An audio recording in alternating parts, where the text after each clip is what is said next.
Do you remember the moment you realized that the world had changed? Let me tell you a quick little story that has nothing and everything to do with the future of our world and how you fit into it. In 1917, the United States faced a huge problem. They were working hard to compete in the industrialized economy, and there was a shortage. Not a shortage of oil or coal or other natural resources, a shortage of people, specifically obedient factory workers. The solution to this economic dilemma? It was an experiment of sorts. It hadn't been done before, until someone thought of it. Mandatory public school. Unfortunately, the initial purpose of the United States public school system was not to inspire children or generate scholars. And it wasn't created for dreamers, people who color outside the lines, break the rules, and challenge the status quo. The public school system of the early 1900s was invented to create a nation full of adults who would obediently do their jobs in the factory assembly lines. Teaching kids to sit in straight rows and scheduling the entire day with the ringing of bells wasn't by chance. Punishing those who didn't conform was purposeful. These were the skills they would need to join the labor force. Intentional or not, this early method of turning dreamers into workers was an investment in the nation's economic future.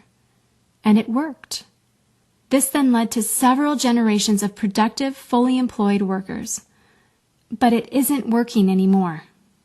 Why? Our economy has changed. We don't live in an industrialized economy anymore. We live in a connected economy. Right now, there are more users on Facebook than there were people on the planet 200 years ago.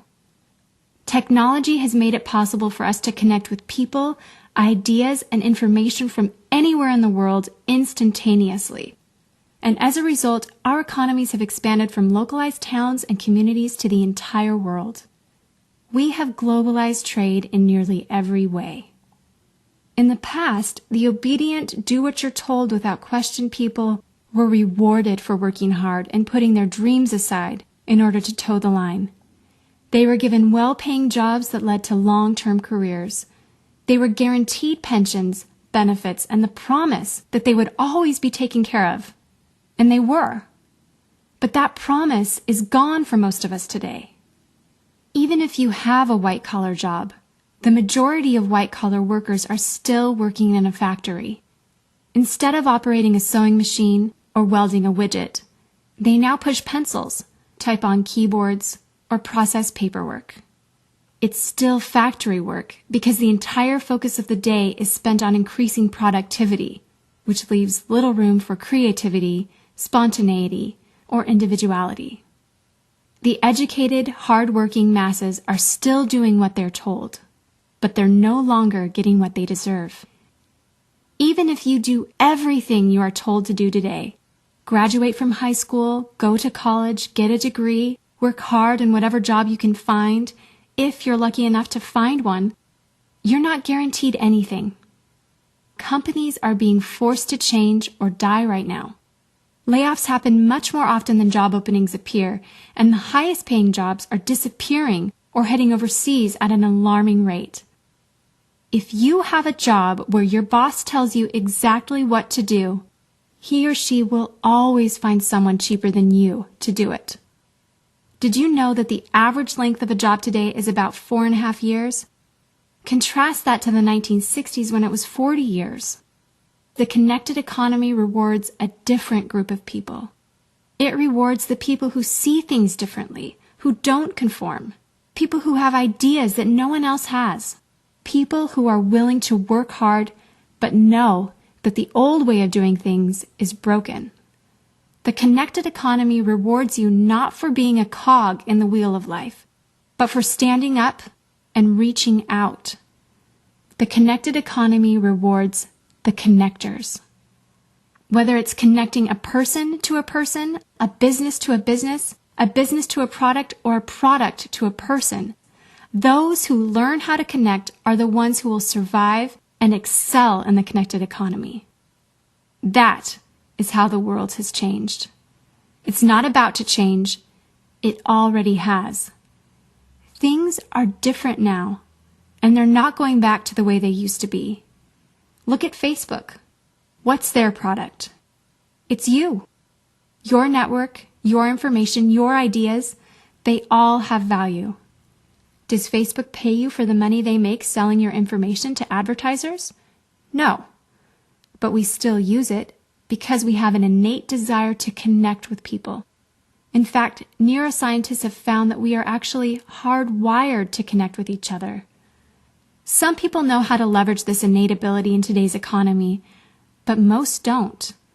And because they don't know how to do it, most of them are paralyzed with fear, resisting the shift, despite clear indications telling them it's time to change.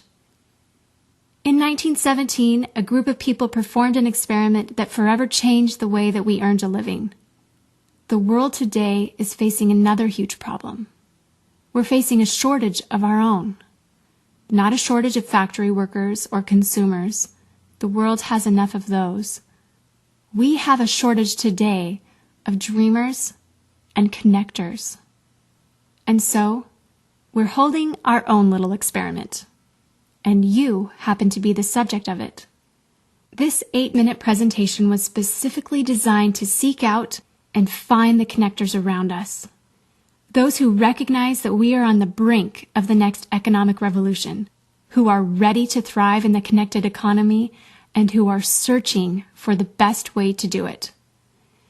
The internet and technology are rapidly changing the way that we do everything today, including how we make a living. It's not too late to embrace the change and find a way to make yourself relevant and profitable in our brave new world.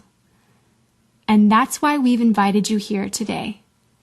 We've created something that rewards you for connecting. It pays you for bringing people together behind a cause, product, or idea. And we have systematized it and made it so that you can do it from anywhere, with anyone, at any time. If you are passionate about helping people, if you are passionate about changing lives, if you want to position yourself to be a capitalizing force within the connected revolution instead of just a bystander, let's start now. Do you remember the moment you realized that the world had changed? How about the moment you realized you could change with it? Are you ready for the details?